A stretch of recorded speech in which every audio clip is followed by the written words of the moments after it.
बिस्मिल्लाहिर्रहमानिर्रहीम, अस्सलाम वालेकुम। Welcome to dark and white with Sadia Bukhari. Ice एक ऐसा नशा है जिसको पहले तो बहुत सिंपल समझा जाता था, लेकिन आजकल की जो हमारी नौजवान नस्ल है वो डे बाय डे इस पर इन्वॉल्व होती जा रही है। पार्टीज़ में जाएं तो ड्रिंक के साथ आइस लाजमी होती है, और हमारे यंगस्टर ख़ास तौर पर टीन एजर 18 से 19-20 साल की जो एज है, इस एज में जिस तरह से आइस जो एक एडिक्शन बढ़ रही है, ये बहुत ज़्यादा ख़तरनाक हद तक जा रही है, जो कि हमारे नौजवान नस्ल का फ्यूचर बर्बाद कर रही है। तो आज हम खुसूसी तौर पे इस पे पॉडकास्ट कर रहे हैं। हमारे साथ मौजूद है डॉक्टर मलाइका, जो कि क्लिनिकल साइकाइट्रिस्ट हैं। हम इनसे बात करेंगे कि किस तरह से नुकसान पहुंचाता है, ब्रेन को कैसे डैमेज करता है, और इसकी ओवरडोज हमें किस हद तक हमें डेथ के करीब ले जा सकती है, थेरेपी है नहीं है। तो ओवरऑल हम इसके ऊपर आज बात करेंगे। सबसे पहले thank you so much doctor साहिबा, आप तशरीफ़ लेकर आई। कैसी हैं आप? मैं ठीक हूँ सादिया, आप कैसी हैं? अल्हम्दुलिल्लाह मैं ठीक ठाक हूँ। अच्छा, हमेशा हम कोई ऐसे टॉपिक पे ज़रूर आपसे बात करते हैं। हमने पिल पे भी बात की और हमने ड्रिंक के ऊपर भी बात की, लेकिन आइस एक ऐसा नशा है जिसको हम बहुत ज़्यादा लाइट ले रहे हैं, लेकिन ये बढ़ रहा है। ये है क्या? पहले तो मैं जानना चाहूँगी कि आइस क्या है। आइस बेसिकली हम कहते हैं स्टिमुलेंट हैं, जो आपके बॉडी के फंक्शनिंग को बढ़ा देती है। आपके जो ब्रेन केमिकल्स हैं उनको बहुत ज़्यादा एक्टिव कर देती है। डोपामाइन का आपने सुना होगा, हमारे हैप्पी हार्मोन है, सेरोटोनिन है, उनको बहुत एक्सट्रीम लेवल पे बढ़ा देती है। अब उससे क्या होता है, जब जिस बंदे ने भी करना है, बच्चे ने करना है, आजकल तो हर बच्चे कर रहे हैं, 15, 16, 17 साल के टीन एज के बच्चे कर रहे हैं, उसको एक बहुत खुशी मिलती है। अब जब उसने किया है, खुशी मिली है, वो बार बार उस खुशी की तलाश में जाते हैं। ये वजह है कि आइस की आपको एडिक्शन होती है।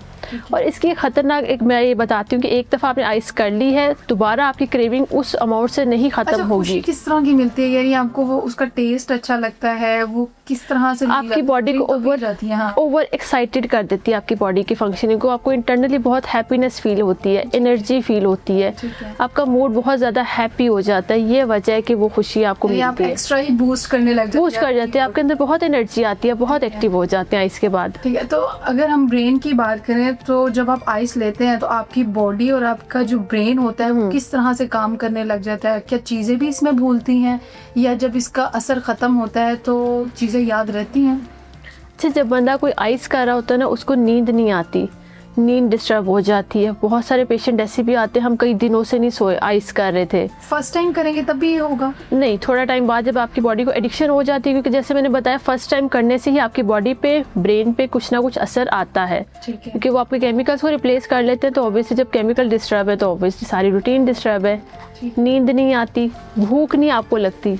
आप देखें जो लोग आइस करते हैं उनका वेट बहुत कम होता है, वेट लॉस बहुत जल्दी हो जाता है। दूसरा, आपके थॉट्स डिस्टर्ब होना शुरू हो जाते हैं, सोचों में मसला आता है, आपकी हेल्थ इस तरह से डिस्टर्ब होती है कि आप लोगों पे शक करते हैं, हेलुसिनेशंस होती हैं, कानों में आवाज़ें आती हैं, और बहुत सारे मेंटल हेल्थ इश्यूज़ की तरफ आप चले जाते हैं।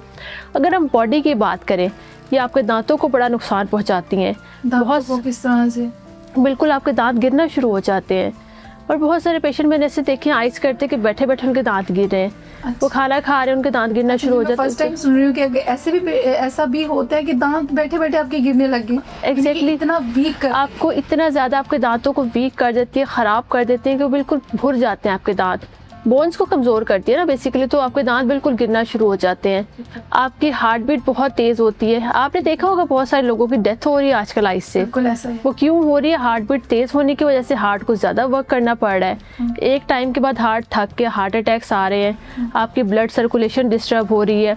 ओवरऑल आप जब जो देखें जो आइस करते हैं ना, उसका सांस का भी इशू आता है, सांस लेने में उनको प्रॉब्लम आती है, यानी अस्थमा के अटैक भी होते हैं। कुछ लोग एडिक्टेड नहीं होते हैं, जैसे आप आजकल जो गैदरिंग्स हो रही है, पार्टी में जाए तो ड्रिंक भी मौजूद है, वेप भी पिया जा रहा है, लेकिन आइस स्पेसिफिक है कि अब आप आइस भी रख रहे हैं। तो जो हमारी टीन एजर है जो आइस ले रहे हैं, जो एडिक्टेड नहीं है, वो किस तरह से पीछे हट सकते हैं? और अगर वो ले रहे हैं तो कितनी डोज, अगर वो नहीं हट रहे पीछे तो कितनी डोज वो लेनी चाहिए अगर आपकी डेथ के चांसेस कम हो?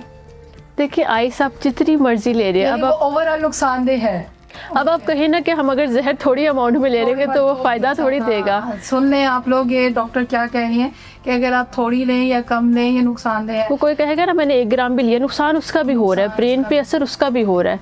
आप जहर इतना ले लेना, वो बॉडी पे असर कहीं ना कहीं कर जाता है। ठीक है, तो आइस आप जितनी मर्जी अमाउंट में लें, कुछ भी लें, वो आपकी बॉडी पे असर करेगा। बेशक आपने 1 टाइम भी लिया है, वो भी आपको ओवरऑल रूटीन डिस्टर्ब अच्छा, करने में अगर बहुत कोई ऐसा रहता है। पर्सन है उसने फर्स्ट टाइम आइस लिया है और उसे नहीं पता उसे क्या हुआ है और उसकी बॉडी ठंडी हो गई है, हार्ट बीट बहुत तेज हो गई है, तो उस सिचुएशन में घर वाले हों, दोस्त हों, वो उसको कैसे ट्रीट करें कि उसकी बॉडी जो है नॉर्मल हो जाए या वो उसके चांसेस हो के बच जाएगा? अच्छा, फर्स्ट टाइम अगर किया तो उसमें बहुत सारे चांसेस होते हैं। अगर फैमिली अच्छी है, फ्रेंड्स ठीक है, सपोर्टिव हैं और नशे वाले नहीं है तो वो उससे बच सकता है। अपने रूटीन को थोड़ा सा मैनेज रखे। अगर क्रेविंग उसको होती है, उसके बाद भी फर्स्ट टाइम के बाद भी तलब महसूस होती है नशे की, उसको उस टाइम पे कंट्रोल कर ले, अवॉइड कर ले। एक आधा अगर नहीं फिर भी बेहतर हो रहा तो थेरेपी का सेशन उनका थोड़ा सा एक दफ़ा करवा दें, ज़रा उनको आइडिया हो जाए मेरे साथ ये जो मसले आए हैं ये आइस की वजह से आए हैं और ये इसके मैं इस तरह से कवर अप कर सकता हूँ। इसको कॉपिंग स्ट्रेटजीज ये हैं। फर्स्ट टाइम से आप जल्दी रिकवर कर जाते हैं। थेरेपी की तरफ हम किस तरह से जा सकते हैं? हमने तो हर नशे के बारे में ये सुना है कि डॉक्टर्स ट्रीटमेंट करते ज़रूर हैं, 6 महीने का ट्रीटमेंट होता है, 1 साल का होता है, लेकिन बाद में फिर वो पेशेंट जो होता है कहीं ना कहीं थोड़ा थोड़ा करके वो दोबारा से नशे की तरफ चला जाता है। कोई परमानेंट इसका इलाज है इसका? अच्छा, इसमें जो पहले अगर हम कहते हैं 3 माह करते हैं या 6 माह करते हैं, वो ये होता है कि बॉडी उनकी डिटॉक्स हो जाए। उनको जो कुछ नशा छोड़ने की वजह से आपको पता है बॉडी में सिम्टम आते हैं, जिस्म टूटता है, बेचैनी होना, दिल घबराना, तो वो उनको सिम्टम ना आए, नशा छोड़ते हुए तकलीफ ना आए। थेरेपी की अगर हम बात करें तो थेरेपी में हम ये बताते हैं पेशेंट को कि क्या नुकसान आते हैं नशे के।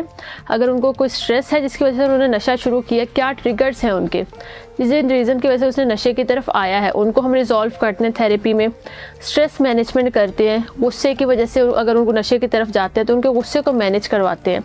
इमोशनली उनको स्टेबल करते हैं।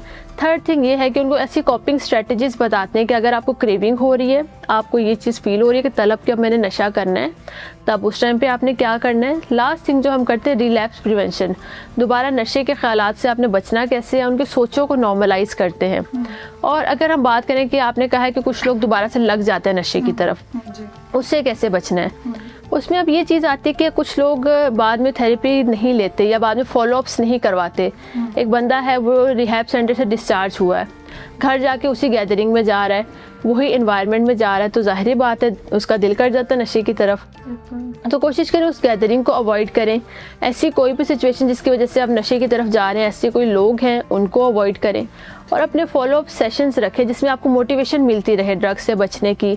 और अगर फील करें थोड़ी बहुत क्रेविंग तो उससे भी आप मैनेज कर सकें अपने थेरेपिस्ट के पास, उनसे कुछ सोल्यूशन सीखें। ठीक है। अच्छा, ये सही है कि अगर आप उस गैदरिंग में जाएंगे तो आपकी सारी थेरेपी बेकार है, यानी ये फिर सच है कि ये जो नशा है ये छूटने वाला नहीं है। जब आप ये बता रही तो एक वाकया भी हमारी आंखों के सामने से गुजरा जिसमें वो लड़का जो है वो डेली आइस लेता रहा और उसने फिर इतनी ज़्यादा ओवरडोज कर ली कि उसकी डेथ हो गई विद इन 10 मिनट्स।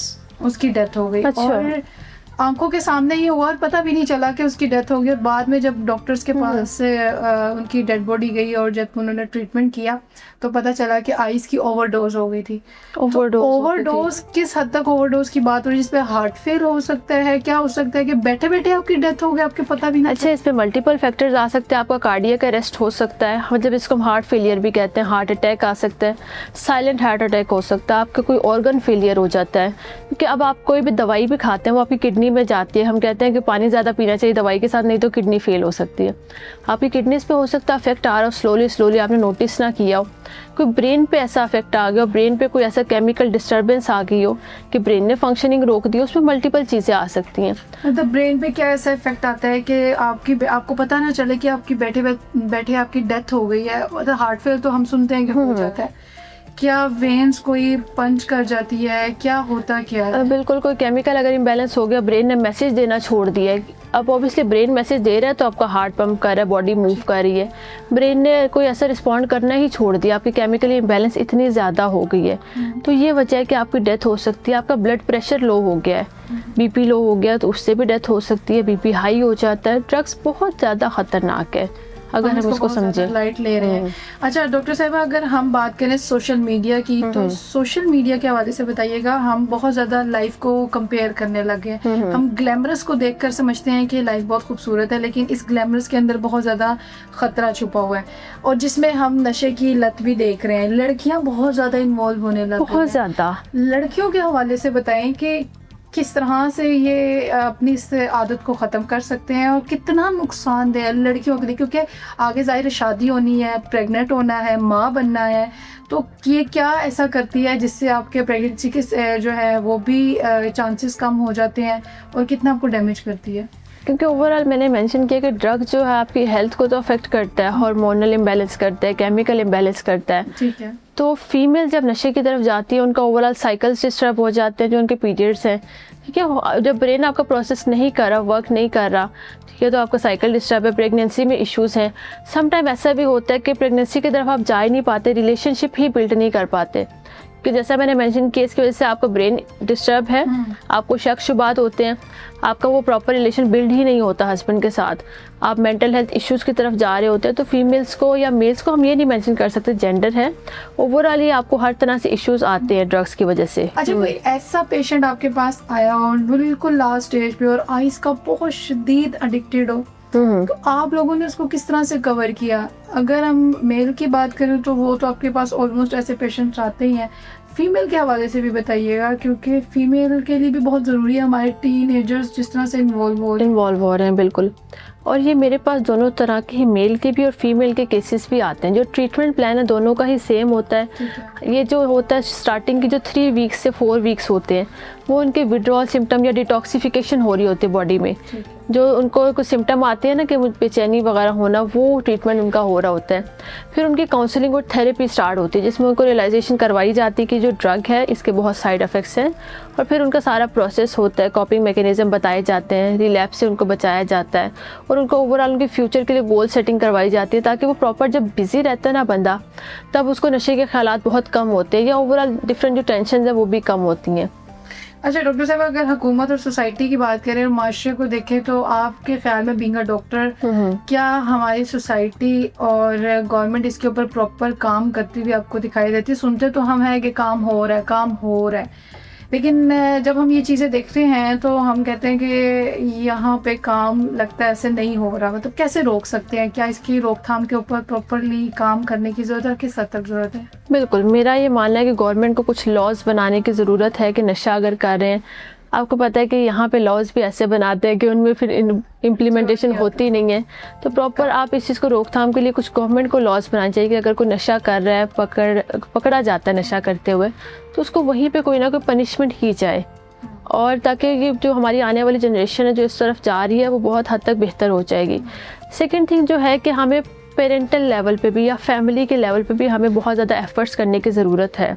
अगर आपका फ्रेंड नशा कर रहा है, अगर आपके घर में कोई नशा कर रहा है, तो उसको बजाय टॉन्ट करने के, उसको गुस्सा करने के, लड़ाई झगड़ा करने के, उसको ट्रीटमेंट की तरफ लेके जाएं, क्योंकि एडिक्शन हम कहते हैं कि एक जहनी बीमारी है, मेंटल हेल्थ इशू है, इसका ट्रीटमेंट भी पॉसिबल है और अगर टाइमली ट्रीटमेंट हो जाए। अब एक बंदा वो लेके आते हैं हमारे पास कि 10 साल से नशा कर रहा है, अब ले आए हैं, तो उसकी बॉडी तो डैमेज है, पहले से ब्रेन भी डैमेज है, अब हम उसका क्या करेंगे? उसको बहुत टाइम लगेगा, ठीक है, होने में भी इतना ही टाइम लगता है। तो इसका एक्सपेंस कितना आता है? अगर कोई इससे ठीक होना चाहता है तो कितना खर्चा? वो डिफरेंट होता है, मतलब कि हर जगह का डिफरेंट होता है। अगर हम बात करें कि इसमें ज़्यादा एक्सपेंस नहीं आता, थेरेपी का ही असर सारा है, ठीक है। पेरेंट्स अक्सर अपने बच्चों को देख के कहते हैं हमारे बच्चे की नींद पूरी नहीं हो रही, इसकी आंखों के नीचे डार्क सर्कल है। तो डार्क सर्कल और आंखें का जो कलर चेंज हो जाता है वो भी इसी वजह से होता है। आपकी आइज़ थोड़ी सी येलो होना शुरू हो जाती है क्योंकि आपके लिवर पे, आपकी बॉडी पे इफेक्ट आ रहा होता है, तो डार्क सर्कल्स भी पड़ते हैं। उसके अलावा ये चीज़ नोटिस करें कि वो खाना खा रहा है या नहीं खा रहा है, ये भी एक बहुत इंपॉर्टेंट इंडिकेशन होती है। अच्छा डॉक्टर साहब, पेरेंट्स को क्या मैसेज देना चाहेंगी कि वो उनके बच्चे जो हैं वो इस नशे से बच सकें, और उनकी दोस्तों की गैदरिंग कैसी होनी चाहिए, किस तरह के दोस्तों में बैठना चाहिए कि इस चीज़ से ज़रा बच सके, क्योंकि ये बहुत ख़तरनाक नशा है। अच्छा, पेरेंट्स को मेरा ये मैसेज है कि अपने बच्चे की रूटीन को लाजमी नोटिस करें कि वो किस टाइम घर आ रहा है, किस टाइम सो रहा है, उठ रहा है, खाने पीने की क्या रूटीन है। थोड़ा सा ये भी देखें कि उसकी गैदरिंग किस तरह की है, किन लोगों में वो उठ बैठ रहा है, क्योंकि बहुत ज़्यादा जो नशे के केसेस मैंने देखे हैं, फ्रेंड्स ही लगाते हैं नशे की तरफ, क्योंकि आपको पता है जैसी कंपनी में आप रहेंगे आप उसी तरह से माने जाते हैं, उन्हीं लोगों में आपको जाने जाते हैं। तो और बच्चों के लिए जो मेरा मैसेज है कि अगर आप ऐसी कंपनी में हैं जहाँ पे नशा मिल रहा है, ऐसी सोसाइटी में आप रह रहे हैं, बहुत सारी कॉलोनीज़ ऐसी होती है जहाँ पे नशा बहुत खुलेआम मिल रहा है, तो कोशिश करें उससे ख़ुद को डिस्ट्रैक्ट करके रखें, अवॉइड करें, अपने आप को बिज़ी रखें, अपने गोल्स पे फोकस करें। और अगर आप ऐसी किसी बीमारी में, ऐसी किसी प्रॉब्लम में लग गए नशे की या फिर आइस एडिक्शन की तरफ आप आ गए, तो कोशिश करें फ़ौरन इलाज की तरफ आएँ, क्योंकि नशा एक ज़हनी बीमारी है जिसका ट्रीटमेंट अगर टाइमली हो जाए तो पॉसिबल है और बहुत अच्छा ट्रीटमेंट इसका हो सकता है और आप अपनी नॉर्मल ज़िंदगी की तरफ वापस आ सकते हैं। Thank you so much doctor साहिबा, आपने टाइम दिया। और ये एक बड़ा ही हसास टॉपिक है जिसको हमने पहले भी बहुत आम समझ लिया था, लेकिन अब ये बहुत ज़्यादा हमारी सोसाइटी में आम हो गया। गैदरिंग्स में, पार्टीज़ में लड़के लड़कियां बहुत ज़्यादा इन्वॉल्व हो चुके हैं। बेहतर तो ये है कि अपने करियर की तरफ तवज्जो दें। अगर आपका करियर अच्छा होगा तो ज़िंदगी बहुत खूबसूरत होगी, लेकिन अगर आप इस नशे की तरफ जाएंगे तो ये आपको ज़िंदगी की बजाय बल्कि मौत की तरफ ले जाएगी। और ज़िंदगी बहुत खूबसूरत है, इसकी कदर किया करें। इसी के साथ सादिया बुखारी को इजाज़त दीजिए। अल्लाह निगहबान।